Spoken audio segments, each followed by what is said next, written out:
नमस्कार फ्रेंड्स, कैसे हैं आप सब लोग। उम्मीद करती हूँ आप सब खुश होंगे, कुशल मंगल होंगे और हेल्दी होंगे। दोस्तों, मैं अपने चैनल में आपको फिज़िकल फिटनेस की बात करती रहती हूँ, कैसे आप फिट रहें, हेल्दी रहें, ये बताती हूँ। और फिज़िकली फिट और हेल्दी आप तभी रहेंगे जब आप मेंटली पीसफुल और एक काम लाइफ जिएंगे। तो आजकल की ज़िंदगी में मेंटल पीस लोगों का बहुत कम हो गया है। क्या कारण है इसका? जी हाँ, बहुत ही इम्पोर्टेंट या बहुत ही कॉमन कारण है EMI। मतलब जब आप अपनी ज़रूरतों का सामान, अपनी प्रॉपर्टी को खरीदते हैं, एक महंगी कार खरीदते हैं, बच्चों के एजुकेशन के ऊपर लोन लेते हैं, आपकी EMI बंध जाती है और एक निश्चित अमाउंट ऑफ मनी आपको अपने फाइनेंसर को, बैंक को हर महीने चुकाना पड़ता है। अगर आप ये EMI बहुत ज़्यादा अमाउंट की आपकी बन जाती है, आपको बहुत ज़्यादा अमाउंट अगर आपको चुकाना पड़ता है और अगर आप चुकाने में असमर्थ हो जाते हैं तो आपकी मेंटल पीस चली जाती है, रातों की नींद चली जाती है, न भूख लगती है न नींद आती है और यहीं से शुरुआत हो जाती है एंजाइटी, डिप्रेशन, इंसोम्निया यानी नींद ना आना। और उससे के बाद अगर तब भी आपकी यही स्थिति बनी रहती है तो चालू हो जाती है कई सारी बीमारियां। हाई ब्लड प्रेशर बहुत कॉमन है और अन्य कई सारी बीमारियां भी चालू हो जाती हैं। मेंटल पीस ना होने पर कई सारे मेटाबॉलिक अपसेट्स होते हैं, हार्मोनल अपसेट्स होते हैं बॉडी में और बीमारियों का सिलसिला एक के बाद एक संभव है कि चालू हो जाए। ये एक मेंटल जो टेंशन है, ये एक बहुत बड़ा रिस्क फैक्टर है, एक बहुत बड़ा कारण है आपकी फिजिकल फिटनेस को या आपके हेल्थ को खराब करने के लिए। तो मैं ये तो नहीं कह सकती हूँ और कहना बिल्कुल उचित भी नहीं होगा कि आप लोन लेके कोई भी काम ना करें। आजकल का ज़माना फिजिकल वर्ल्ड, बहुत सारे काम, हमारी बहुत सारी इच्छाएं, हमारी आकांक्षाएं पैसे से ही पूरी होती हैं और जब आपको लोन मिल सकता है आप क्यों ना लें। तो अब कैसे सामंजस्य बनाएं, कब आप लोन लें, कितना अमाउंट का लें ताकि ये आपकी रातों की नींद खराब ना करें। तो इसी के बारे में थोड़ी सी जानकारी देने आई हूँ आज। तो कैसे आप इसमें अपनी लाइफ को कैसे प्लान करें।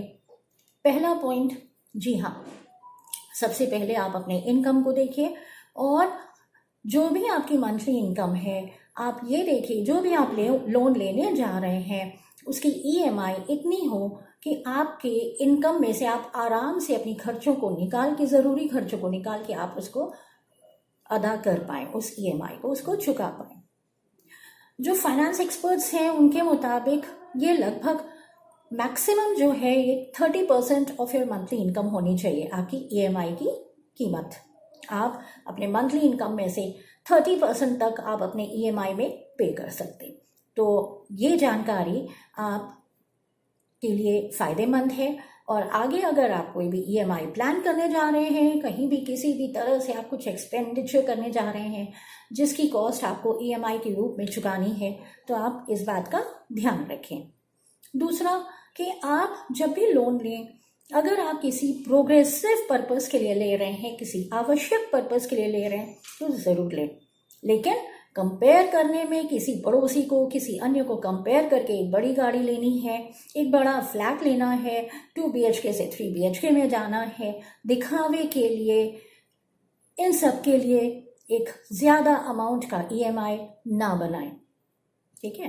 तो अगर आप EMI इसके लिए ले रहे हैं जिससे आपकी बिजनेस में कुछ बढ़ोतरी हो, आप कोई ऐसा कोर्स करने जा रहे हैं या अपने बच्चों को करवाने जा रहे हैं जिससे उनका लेवल अपग्रेड हो, तो ज़रूर करें, लेकिन फिर भी अपने बजट को देखते हुए।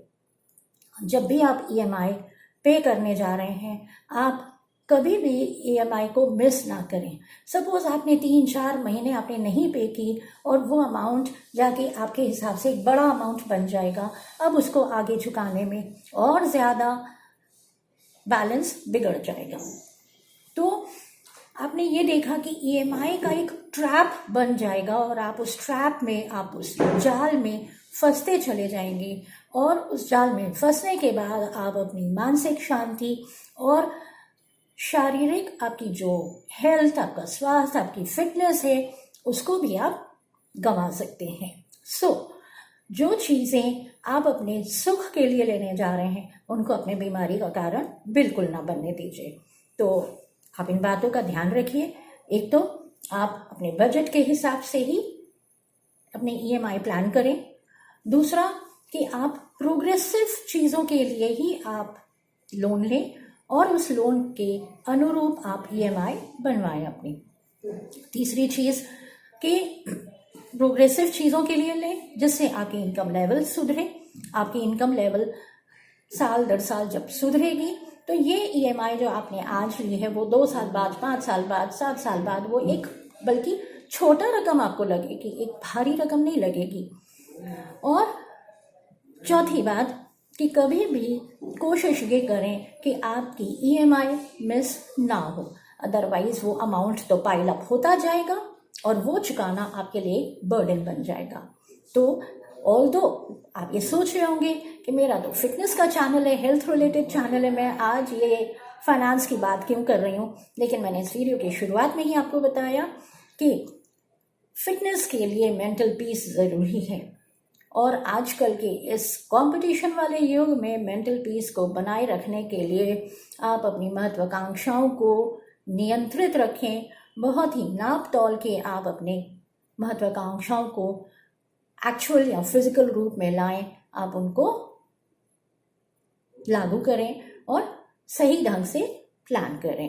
तो ये जानकारी, इसको बिल्कुल आप मेरे वीडियो को, अगर आपको लग रहा होगा कि ये बात तो ऑलरेडी पता है, बहुतों को पता होगी, लेकिन अगर आप में से कुछ लोग भी ऐसे हैं जो इन चीज़ों को सही से फॉलो नहीं कर रहे हैं, तो मेरी गुजारिश है कि आप इन चीज़ों को अपने लाइफ में ज़रूर प्रॉपरली सोच समझ के लागू करें।